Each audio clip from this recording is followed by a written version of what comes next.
C'est une histoire qui s'est construite pas à pas, et en réfléchissant un peu à l'historique des origines du RFE, j'en suis revenu à une première rencontre avec Oumou Battal. C'était à Paris, c'était quelques mois avant la conférence de l'AFREA à Niamey.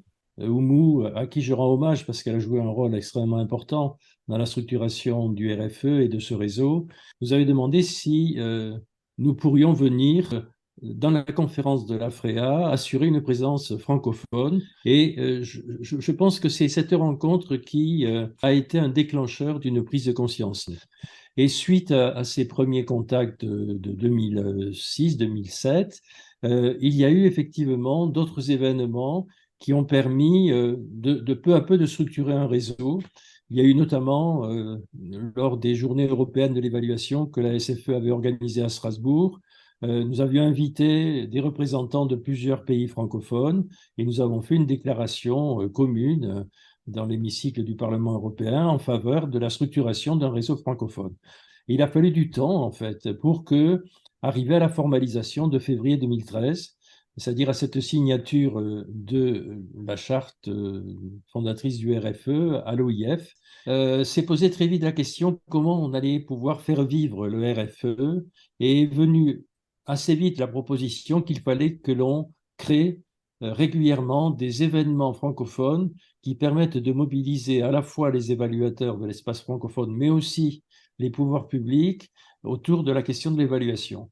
Et c'est dans cette perspective que nous avons effectivement lancé, organisé le premier FIF qui a eu lieu à Dakar en 2014, octobre 2014, je crois, et qui a été un événement, je dirais, alors là, fondateur, c'est-à-dire nous sommes passés d'un petit réseau d'une vingtaine de personnes et d'associations qui étaient en contact interpersonnel à un événement majeur qui a permis de porter sur la place publique l'existence non seulement du RFE, mais l'existence de l'évaluation dans les pays francophones.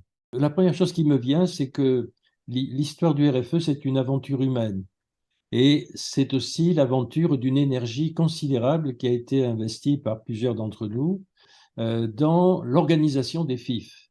Je pense que peu sont ceux qui représentent ce que veut dire préparer un FIF, ou ce que ça voulait dire à l'époque, en termes de mois de contacts, de négociations, de recherche de financement. Et ces événements-là ont été en même temps structurants, je crois, pour le RFE. Et j'ai entendu mes amis à la fois sénégalais et marocains qui ont été porteur ou coporteur d'un FIF en lien avec le RFE, dire combien cet événement international avait permis en fait d'afficher, de rendre visible l'évaluation et les associations nationales d'évaluation. Comment dire, j'ai pu constater que l'évaluation avait changé de statut, qu'elle était passée d'un enjeu technique, méthodologique, à donc passer de cet enjeu technique, méthodologique à un enjeu politique. De plus en plus, et dans les débats internes du RFE et dans ses initiatives, autour notamment du thème de l'institutionnalisation de l'évaluation, est venue la question de la fonction de l'évaluation comme outil garant d'une démocratie dans l'espace public. Concernant à la fois la création, la structuration et aussi des évolutions importantes, il y a eu dans ces évolutions aussi le rôle éminent de quelques, comment dirais-je, représentants d'associations nationales qui se sont beaucoup engagés.